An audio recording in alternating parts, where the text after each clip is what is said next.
Hello, welcome to Krishna nursing academy. और आज का हमारा जो वीडियो है वो बहुत ही ज़्यादा इंपॉर्टेंट रहने वाला है बीएससी नर्सिंग फिफ्थ सेमेस्टर के लिए, क्योंकि आज हम देखने वाले हैं 50 IMP questions for child health nursing subject. ठीक है, चाइल्ड हेल्थ नर्सिंग फर्स्ट के रिगार्डिंग यूनिट वाइज क्वेश्चन जो है वो रहने वाला है, तो वीडियो को लास्ट तक जरूर देखना। आप क्या कर सकते हो ना, पहले तो आप ये देख लो कि आप लोग एग्जाम लिखोगे कैसे। अगर आपको पेपर लिखना अच्छे से नहीं आता है, उसके पैटर्न नहीं पता है, तो सबसे पहले वो वाला वीडियो जाके देखना कि आपको एग्जाम लिखनी कैसे है। आपको सब कुछ लिखना नहीं है, आपको टाइम मैनेजमेंट करने के साथ सब कुछ अच्छी तरीके से प्रेजेंटेबल पेपर लगे वैसे कुछ लिखना है।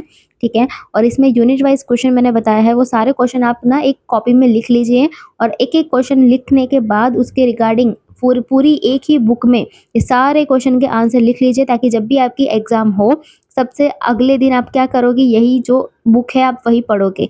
ठीक है, तो ऐसे करके आप पढ़ो तो आपको अच्छी तरीके से याद रह जाएगा। फर्स्ट हमारा यूनिट है introduction of modern child care. ठीक है, इसमें फर्स्ट हमारा जो क्वेश्चन है, define the child health nursing. अब देखो, जो सब्जेक्ट आप पढ़ रहे हो उसकी डिफाइन तो आपको आनी ही चाहिए, चाहे आपके वाइवा हो या फिर यूनिवर्सिटी एग्जाम हो। डेफिनेशन में आपको चाइल्ड हेल्थ नर्सिंग की डेफिनेशन आपको पूछते ही पूछते हैं। ठीक है, तो इसको अच्छी तरीके से आपको याद करना है, बिल्कुल भी आपको मिस नहीं करना है। Explain the modern concept and is a philosophy of child care, discuss the historical development of child health nursing. Historical development नहीं पूछेंगे, अगर ऐसा हार्ड पेपर हो तभी हिस्टोरिकल डेवलपमेंट आएगा, लेकिन फिलोसॉफी ऑफ चाइल्ड केयर तो आपको पूछ ही सकते हैं। ठीक है, नेक्स्ट हमारा क्वेश्चन है, difference between the adult and child in response of illness. ठीक है, चाइल्ड और एडल्ट में क्या क्या डिफरेंसेस है, चाहे वो फिजियोलॉजी के रिगार्डिंग हो, साइकोलॉजी के regarding, social differences and immunological differences, ये सारे आपको लिखने हैं। Explain the role and responsibility of child health or paediatric nurse in the care of hospitalised care. ठीक है, हॉस्पिटलाइज्ड चाइल्ड। ठीक है, ये अगेन आपका most most most important question है, इसको बिल्कुल भी मिस नहीं करना है।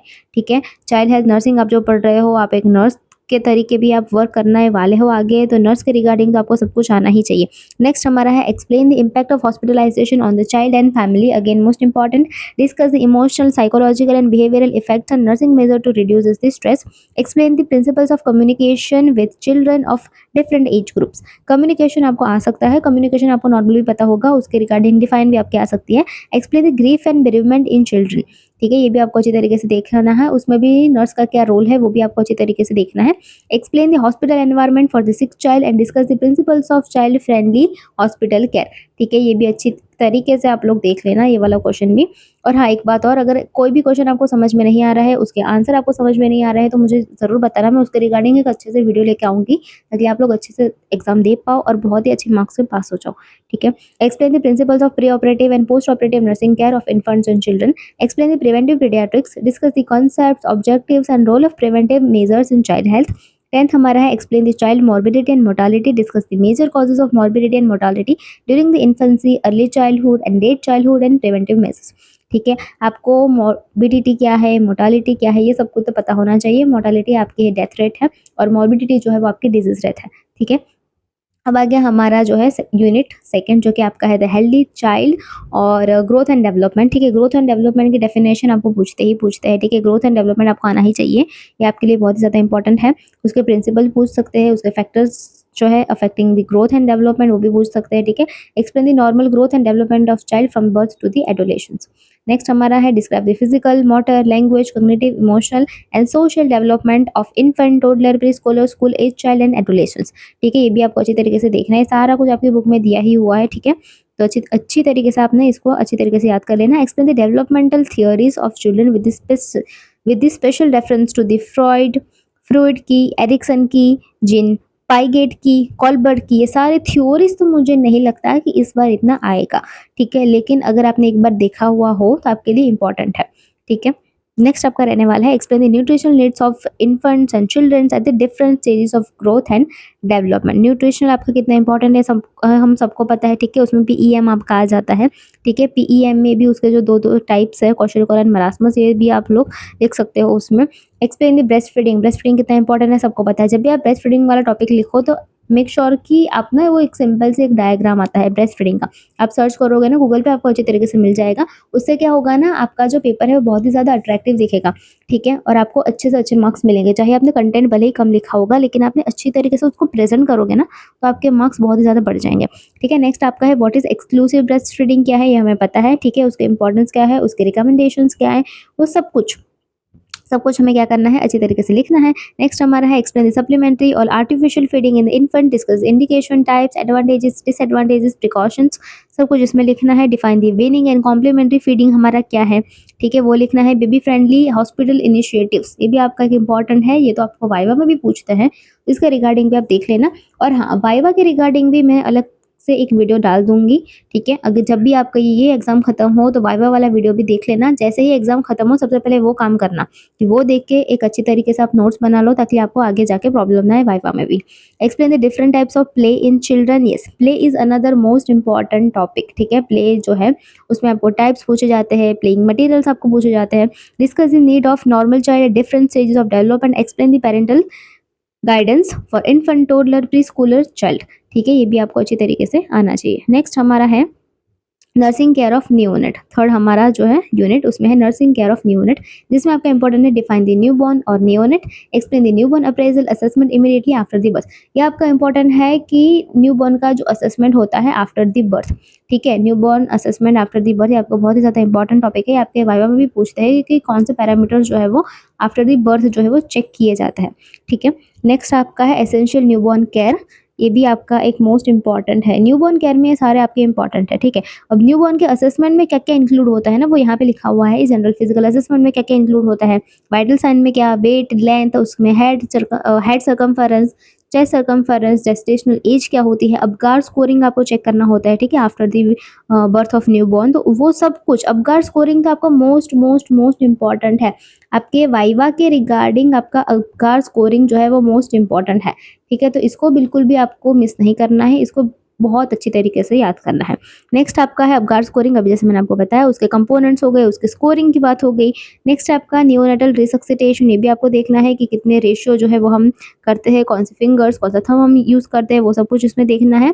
नेक्स्ट है लो बर्थ वेट बेबी, ठीक है, लो बर्थ वेट बेबी आपका हो गया, उसमें भी ना आपको टाइप्स पूछेंगे। उसमें आपका हो गया extremely low birth weight baby, ठीक है, तो वो भी आपको पूछ सकते हैं। नेक्स्ट आपका मोस्ट इंपॉर्टेंट जो कि आपका है केएमसी में भी अगर आप चाहे तो एक अच्छा सा डायग्राम बना सकते हो, लेकिन इतना भी अच्छा मतलब बनाने मत जाना कि आपका पूरा पेपर ही छूट जाए, बिल्कुल भी ऐसा मत करना। पहले आपकी फर्स्ट प्रायोरिटी होनी चाहिए कि आपका पेपर जो है वो एक लिमिटेड टाइम में जो है वो कंप्लीट हो जाए, ठीक है। एकदम अच्छी तरीके से आप उसको प्रेजेंट करो, अच्छी तरीके से आप सारे क्वेश्चन है उसको आप अटैम्प्ट करो, कुछ भी छूटना नहीं चाहिए।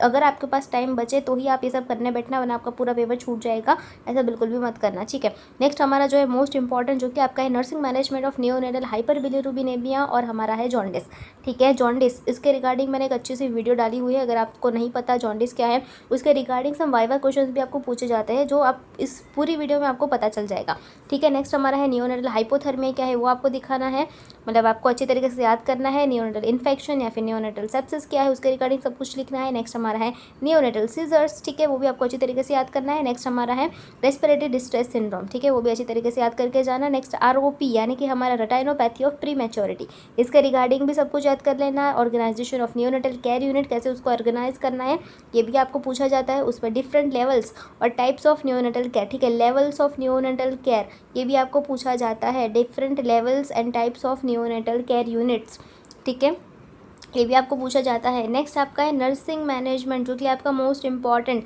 नर्सिंग मैनेजमेंट का एक ना एक टॉपिक आपको होगा ही, चाहे वो इसमें से ही होगा या फिर हाइपोथर्मिया, हाइपरथर्मिया, हाइपरबिलिरुबिनेमिया यानी कि हमारा jaundice, neonatal infection, neonatal seizures, respiratory distress, metabolic disorders, ठीक है, इसको अच्छी तरीके से देख के जाना। नर्सिंग मैनेजमेंट आपका इंपॉर्टेंट है, आप जो पढ़ रहे हो, नर्सिंग पढ़ रहे हो, उसके रिगार्डिंग आपको मैनेजमेंट तो पता होना ही चाहिए, ठीक है, चाहे वो कोई सी भी कंडीशन का, कोई भी कंडीशन का है, आपको अच्छी तरीके से सब कुछ लिखना है, एक पॉइंट वाइज अच्छे से लिखना। और अगर कोई भी क्वेश्चन आपको नहीं आता है, किसी में डाउट है, मुझे ज़रूर बताना, मैं दूसरे दिन ही मेरा वो वीडियो अपलोड हो जाएगा, ठीक है। आज आप करोगे कमेंट, आज करोगे आप, मैं कल अच्छे से वीडियो बना के लेके आऊँगी, ठीक है। नेक्स्ट हमारा यूनिट है IMNCI, ठीक है। अब IMNCI क्या है, उसके कॉन्सेप्ट क्या है, उसके ऑब्जेक्टिव्स, प्रिंसिपल, ये सारे भी पूछे जाते हैं। नेक्स्ट हमारा है मेजर स्ट्रेटेजीज ऑफ IMNCI क्या है, इंपॉर्टेंस क्या है, वो सब कुछ लिखना है। केस मैनेजमेंट क्या है, वो प्रोसेस आपको स्टेप बाय स्टेप अच्छी तरीके से याद करनी है। नेक्स्ट हमारा है assessment and clarification of sick young infant according to IMNCI, एक बार आप देख लेना, ठीक है। नेक्स्ट हमारा है out patient management of young infant up to 2 month according to IMNCI, ये भी आप देख लेना, ठीक है। नेक्स्ट हमारा है out patient for 2 to 5 years, ठीक है, 2 month to 5 ईयर्स वाले जो चिल्ड्रन है उनमें कैसे मैनेजमेंट करना है वो भी देख लेना। Principles of management of sick children in small hospital referral facilities and IMNCI, discuss the role and responsibility of nurse in implementation of IMNCI, ये आपको पूछा जाता है, ठीक है। कुछ कंडीशन ऐसी भी होती है जिसमें आपको नर्सिंग रोल आपको पूछेंगे, जिसमें आपको नर्सिंग डायग्नोसिस और पूरा जो हमारा नर्सिंग कैल प्लान है ना वो भी लिखना होगा। तो उसके लिए अच्छा सा टाइम लेके सब कुछ लिखना। टाइम मैनेजमेंट करना ये आपकी रिस्पॉन्सिबिलिटी है, ठीक है। बिल्कुल भी आपको कुछ भी मिस नहीं करना है, सब कुछ अच्छे से लिख के आना। कॉमन चाइल्डहुड डिजीजेस हमारा 5th यूनिट है, जिसमें आपका इंपॉर्टेंट रहने वाला है congenital malformalities in to the children. जितने भी कंजेनिटल मालफॉर्मेशंस है, ठीक है, वो सब कुछ अच्छी तरीके से आप लोग याद करके जाना, ठीक है। उसके जनरल प्रिंसिपल्स क्या है और वो सब कुछ आपको आना चाहिए। अभी उसमें एक आपका मोस्ट इंपॉर्टेंट रहने वाला है TEF, ट्रैकियो इसोफेजियल फिस्टुला, ठीक है। इसके रिगार्डिंग अगर आपको वीडियो चाहिए तो बता देना है, बहुत ही ज़्यादा इंपॉर्टेंट आपका टॉपिक रहने वाला है और ये इस बार आएगा ही आएगा, ठीक है। नेक्स्ट हमारा है जिसमें आपको ये सब कुछ लिखना है, ठीक है। Diagnosis, pre operative, post operative, nursing management, कुछ भी छोड़ना नहीं है, सब कुछ लिखना है। नेक्स्ट हमारा है हर्निया, डायफ्रैग्मेटिक हर्निया, उसके रिगार्डिंग भी आपको सब कुछ लिखना है। रेस्पिरेटरी डिसऑर्डर्स, जितने भी कॉमन रेस्पिरेटरी डिसऑर्डर्स है वो सारे आपको अच्छी तरीके से याद करना है। थोड़ा थोड़ा ना आपको मीनिंग तो पता होना चाहिए, जैसे कि ब्रोंकाइटिस क्या है, फिर हमारा न्यूमोनिया क्या है, अस्थमा क्या है, टॉन्सिलाइटिस क्या है, क्रॉफ क्या है, आपको सब कुछ पता होना चाहिए ताकि आप उसके रिगार्डिंग ना अच्छे तरीके से मैनेजमेंट सब कुछ लिख पाओ। लास्ट हमारा जो है वो है childhood emergencies and emergency nursing management, जिसमें आपका आएगा एक्सीडेंट्स एंड प्रिवेंशन हो गया, पॉइजनिंग हो गया, foreign bodies, haemorrhage, birth and drowning, ठीक है। ये सब कुछ आपका आ गया जिसमें आपको अच्छी तरीके से याद करना है। और आपके मस्ट टॉपिक्स एक आपका ऊपर भी रहेगा पीडियाट्रिक CPR, ठीक है, ये भी आपको अच्छी तरीके से याद कर लेना है। नेक्स्ट हमारा है जिसमें आपको ये सारे टॉपिक्स बिल्कुल भी मिस नहीं करने हैं, ये सारे टॉपिक्स अच्छी तरीके से याद करके ही करके जाना है, ठीक है। Best of luck for your exam. अगर आप कुछ भी डाउट है आप लोग मुझे अच्छी तरीके से पूछ सकते हो, मैं आपके रिगार्डिंग एक अच्छा सा वीडियो भी बना के लेके आऊँगी, ठीक है। Best of luck, thank you so much.